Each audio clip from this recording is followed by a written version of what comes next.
இந்த வருடம் ஹஜ்ஜியில 30 லட்சம் மக்கள் குழுமுகிறார்கள். அவ்வளவு பேரும் அருந்துகிறார்கள், அவ்வளவு பேரும் பயன்படுத்துகிறார்கள், அவ்வளவு பேரும் கேன்களில் அடைத்து ஊர்களுக்கு எடுத்துக்கொண்டு வந்து கொண்டிருக்கிறார்கள். சப்ளை செய்கிறது, தண்ணீர் கொடுத்து கொண்டே இருக்கிறது. இந்த ஒரு நேரத்தில் மாத்திரமில்லை, ஒவ்வொரு மாதத்திலும் நீங்கள் இது போன்ற 10 லட்சத்துக்கு குறையாத மக்கள் அங்கே குழுமுகிறார்கள் உம்ரா செய்வதற்காக. ரமலான் மாதத்திலே இந்த ஹஜ்ஜிக்கு குழுமுகிற அதே அளவுக்கு மக்கள் குழுமுகிறார்கள். எப்படி பார்த்தாலும் மாதத்திற்கு 10 லட்சம் மக்களும், ஹஜ்ஜியிலும் ரமலான் மாதத்திலும் 30 லட்சம் மக்களும் அங்கே குழுமுகிறார்கள்.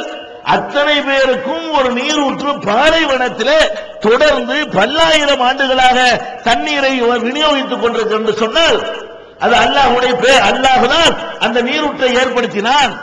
இது உண்மையான செய்தி, உண்மையான வரலாறு. இந்த சம்பவம் நிச்சயம் நடந்திருக்கிறது என்பதற்கு இதெல்லாம் தடயங்களாக இருக்கின்றன.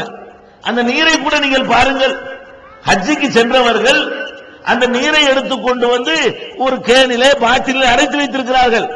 எதற்காக? தாங்கள் இறந்த பிறகு தங்களை குளிப்பாட்டுகிற தண்ணீரில் அதையும் கலந்து குளிப்பாட்ட வேண்டும்.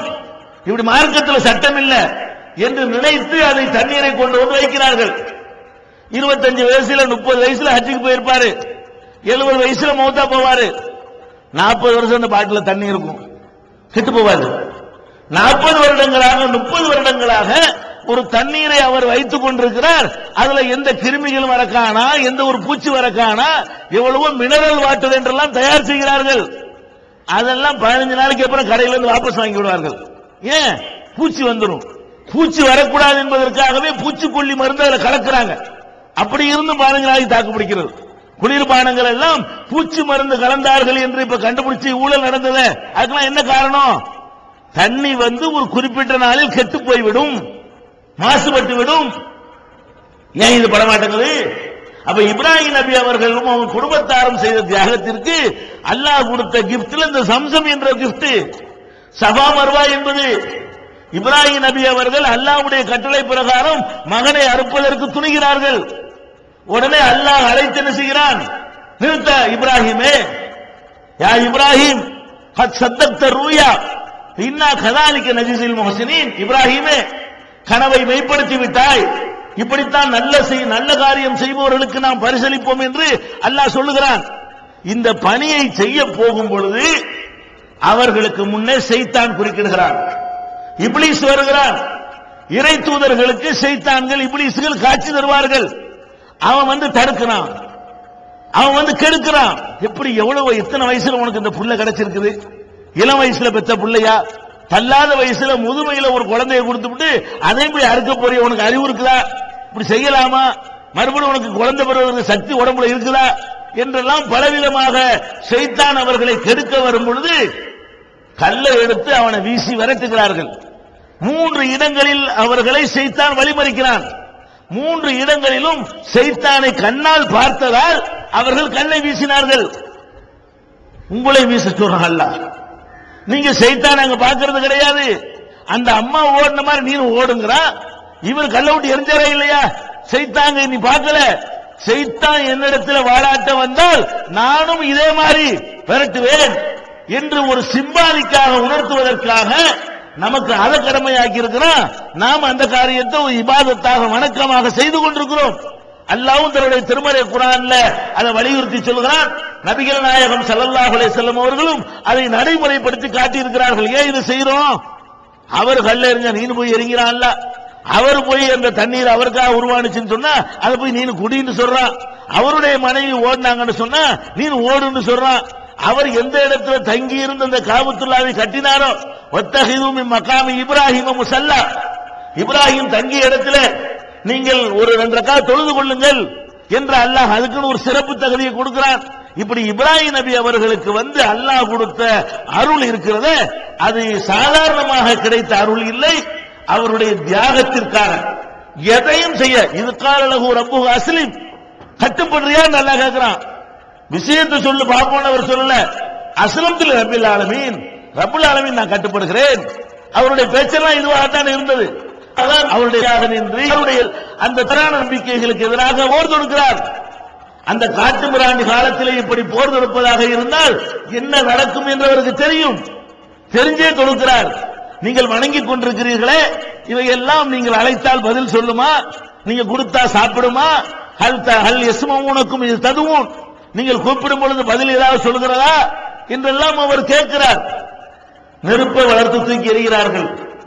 அதைத்தான் செய்வார்கள் என்று தெரியும். போடாண்டு போயிட்டாரு, பயப்படல.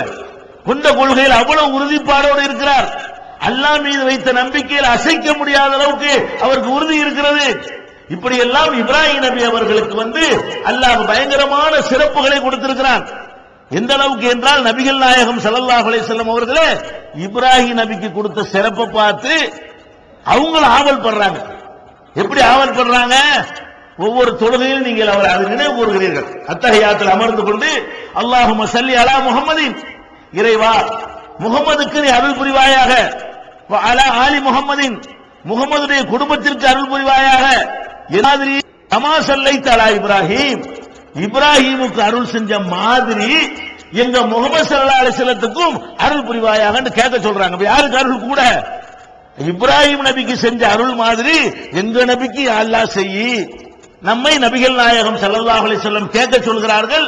அதை நமக்கு வழிமுறையாக ஆக்கி தந்திருக்கிறார்கள். ஒவ்வொரு தொழுகையிலும் நம்ம கேட்கிறோம் என்று சொன்னால், அப்ப இப்ராஹிம் நபி எங்க கொண்டே அல்லாஹ் வச்சிருக்கிறான்? நபிகள் நாயகமே பார்த்து ஆவல்படுகிற அளவுக்கு அவர்களுக்கு செய்த அருள் அபரிமிதமானது.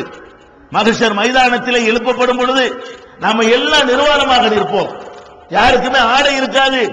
பிறகுதான் ஒவ்வொருத்தருக்காக அந்த ஆடை கொடுப்பான். முதல் மரியாதை இதில் அவருக்கு தான் கிடைக்கிறது. அவ்வளவு யுக்ஸா இப்ராஹிம் அலைஹிஸ்ஸலாத்து வஸலாம் நபிகள் நாயகம் ஸல்லல்லாஹு அலைஹி வஸல்லம் சொல்றாங்க, முதல்ல எல்லாரும் நிர்வாணமாக இருக்கும் பொழுது முதல்ல ஆதம் அலைஹிஸ்ஸலாத்துக்காக கொடுக்கலாம் பாப்பான்னு சொல்லி, தகப்பனார் என்ற அடிப்படையில், அல்லது கடைசி நபி நீ உங்களுக்காக கொடுக்கலாம்.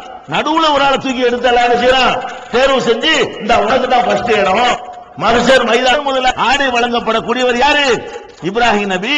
அப்ப இந்த இப்ராஹிம் நபி அவர்கள் இவ்வளவு சிறப்பான தகுதிகள் எல்லா வகையிலும் குர்ஆன்ல எடுத்து பார்த்தீங்கன்னு சொன்னா, ஒரே இத்தபியு மில்லத்தை இப்ராஹிம் ஹனீஃபா, இப்ராஹிம் மார்க்கத்தை நீனும் பின்பற்று, இப்ராஹிம் வழியிலே நீனும் போ என்று நபிகள் நாயகம் ஸல்லல்லாஹு அலைஹி வஸல்லம் அவர்களுக்கும் நமக்கு அல்லாஹ் கட்டளை எடுக்கிறான்.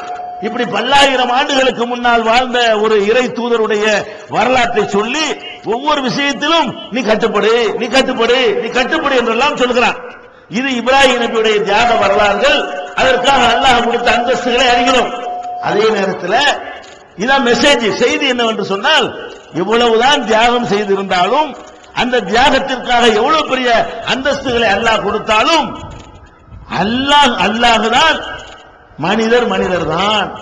இந்த இப்ராஹிம் நபியை கூட அல்லாஹ் எங்க கொண்டே வைக்க மாட்டேங்கிறான், தன் இடத்தில் கொண்டே வைக்க மாட்டேங்கிறான். அவர் எதையெல்லாம் விரும்புகிறாரோ அதையெல்லாம் கொடுத்து அவன் முன்வர மாட்டேங்கிறான். இந்த இவ்வளவு பெரிய தகுதி ஒரு மனிதருக்கு அவர் நினைத்ததையெல்லாம் கொடுக்கலாம் என்று இருந்தால் இவருக்கு கொடுக்கலாம். ஏன்? இவருக்கு தான் அல்லாஹ் ஒரு அடைமொழியை சொல்கிறான், இத்தகதல்லாஹு இப்ராஹிம கலீலா. இப்ராஹிம் நபி அல்லாஹ் தோழராக்கி கொண்டான். மனுஷனை அல்லாஹ் தோழராக்குவானா? ஆக்க முடியுமா? சரியா வருமா? அது வராது. மனுஷனுக்கு மனுஷன் தோழனா இருக்கலாம். அல்லாஹ் என்ன சொல்றான்னு கேட்டா, இவ்வளவு மனிதர்களையும் படைத்து விட்டு கோடான கோடி மக்களை ஒரே ஒரு தூக்கி காட்டி, இவர் எனக்கு கூட்டாளி, இவர் எனக்கு தோழர். தோழர்னா நம்ம என்ன செய்வோம்? நம்ம இடத்துல நம்ம எல்லாத்தையும் கொடுத்துருவோம் தோழருக்கு. தோழர் என்று உற்ற தோழர் என்று ஆக்கிவிட்டோம் என்று சொன்னால், அவர் நம்மளை கேட்காமலே நம்முடைய பொருள்களை எல்லாம் எடுத்துக் கொள்ளலாம். இதுதான் தோழர் என்பது. தோழர் ஆக்கி கொண்டேன் என்று சொல்ற அல்லாஹ் பல கட்டங்கள்ல இது ஏன் எல்லைக்கு நீ வந்துடா? தோழர்னா என்னது? ஃபார்மாலிட்டி தானே தவிர, இருக்கிறவங்களோட நீ சிறந்தவர் தானே தவிர, அதுக்காக வேண்டி நீங்க நினைச்சதெல்லாம் செய்ய முடியாது. இன்றைக்கு இஸ்லாம் என்று சொல்லிக்கொண்டு, முஸ்லிம்கள் என்று சொல்லிக்கொண்டு, அவுலியாக்கள் மகான்கள் அவுலியாவை பிள்ளை கூட என்றெல்லாம் கேட்கிறார்களே, இவங்களுக்காக பாடம் கற்று தருவதற்காக ஒரு ஆளை உலகத்திலேயே ஒசந்தவர் என்று சொல்லிட்டு அவரை ஒரு எல்லையில் நிப்பாட்டுகிறான். அதுதான் இந்த பெருநாளில் நம்ம அறிந்து கொள்ள வேண்டிய என்ன எல்லை? அவருடைய தகப்பனாருக்காக இஸ்லாத்தை எவ்வளவு